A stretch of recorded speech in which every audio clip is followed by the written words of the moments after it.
Hey guys, welcome to the weekly ticket webcast. It's finally warming up after a rough couple of days. Looks like the weather's going to be good, and that's good for us because I think we're less than 2 weeks away from Iroquois Steeplechase. I'll be honest, I am not exactly an expert on the Iroquois Steeplechase, so luckily I have Society editor Rusty Terry here to tell us all about it. Hey, Rusty. Hey, Dave. Well, I don't know that I would actually be an expert either, but I have been to Steeplechase a few times. The Steeplechase has a long history here in Nashville, and if just a little background, if you don't know, the first race was run in 1941 at the Iroquois Steeplechase grounds at Percy Warner Park. The racetrack was actually designed by William DuPont, and it was built under the Work Progress administration of Franklin Delano Roosevelt. So it's got a long history, and it has run every year except for one during World War II. This year will be the 72nd running of the Iroquois Steeplechase. Oddly enough, the 1941, it was called the Pierre Loyard Iroquois, named for the horse who was the first American-bred horse to win the English Derby, who was from Belmead Plantation. Or after he won, he was brought back to Belmead Plantation and served as a stud. Anyway, what you can expect on Steeplechase Day is a lot of people. Some 25,000 people come out for the event. It is been said to be Nashville's rite of spring. You will see everything there from the latest fashions to comfy clothes. You'll have people in the infield. They've expanded it over the years, of course, to accommodate the 25,000. Right. It is a benefit for now the Monroe Carroll Jr. Children's Hospital at Vanderbilt, and so you'll have people in the field, you'll have people in the boxes, and everyone I think should be sipping a mint julep. Mm-hmm. I think hats are a pretty big deal at Steeplechase as well. Correct? Yes, hats are a big deal. There's actually even a hat contest where there's a group that goes around and judges the best hat, and then those people who are given something to signify they're one of the finalists, and then they come down and they pick the best hat. And I've often been known to make a few comments to those who are judging the hats. But it's not just about the hat; it's actually about your whole ensemble, your whole outfit, from the top of your head to the bottom of your feet, from your sunglasses. I have one good friend, Adam Dredd, that says Steeplechase is the one day a year that people get to dress like him. He's known for being a little bit outlandish. Well, that sounds like a big event.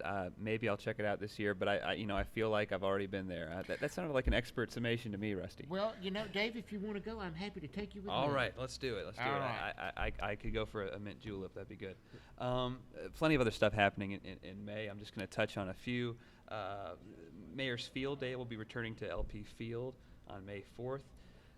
Day before that, or the night before that, Nashville rock band The Black Keys, who won a ton of Grammys earlier this year, will actually be playing their first concert since moving to town about 2 years ago, and they're going to do it in style. It'll be at Bridgestone Arena.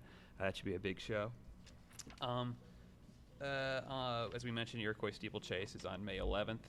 May 15th, country legend Chris Christopherson, who I had the amazing pleasure of meeting a few months ago, will be playing at the Ryman Auditorium. A little new establishment you might have heard of called the Music City Center will be opening and having a grand opening on May 19th and 20th, and they're going to have a ton of Nashville talent performing at the opening celebration, including Sheryl Crow, the Time Jumpers, the Fisk Jubilee Singers, and Mickey Echo. So that's on May 19th and 20th. And then another guy who's just moved back to town. He lived here for several years, went away to, I think, Cincinnati for a while, and now is back. Peter Frampton will be bringing his Guitar Circus tour to the Ryman Auditorium on May 28th. And since I'm already on the topic of music, and I know I talk about this quite a bit, I'll bring up that it's been like a really exceptional week for announcing outdoor events, outdoor concerts, big concerts coming to town in the next few months. On Monday, we heard that Bob Dylan is putting on a tour called the Americana Rama Festival of Music with a few more modern acts, Wilco and My Morning Jacket, and that comes to the new lawn at Riverfront Park venue on June 30th. And then the Southern Ground Music and Food Festival, which had its inaugural festival in Nashville last year, will be returning to the lawn on September 27th and 28th. That's headlined and founded by the Zach Brown Band, but they'll be bringing along the likes of Willie Nelson, Grace Potter, and then some big-name stars that will be sitting in with the Zach Brown Band, Kenny Chesney, John Fogerty, and Jason Mraz. So that's on September 27th and 28th, and I couldn't close without mentioning the return of a long-missed Nashville institution, Dancin in the Disctrict. Next to Opryland, I feel like, I don't know if you've heard this, Rusty, but next to Opryland, this has been one of those Nashville things that people have wondered, where did it go? Yeah. We miss it. We want it to come back. It was a big weekly event during the summer. Mm-hmm. I think it's been about 10 years since it's been missing. Don't quote me on that. But it's been too long, and so it'll be back later this year, returning to Riverfront Park. We don't know who's performing it yet, but that should be coming fairly soon. That'll kick off on June 13th, oddly enough, the same day that Bonnaroo kicks off in Manchester. But that'll be running at Riverfront Park once again from June 13th to August 1st, and we've got lots of old photos I'm digging through now of old Dance in the Disctrict in years past. We might be able to put that up on Tennessean.com/music later, but you're probably seeing some of our archive stuff right now.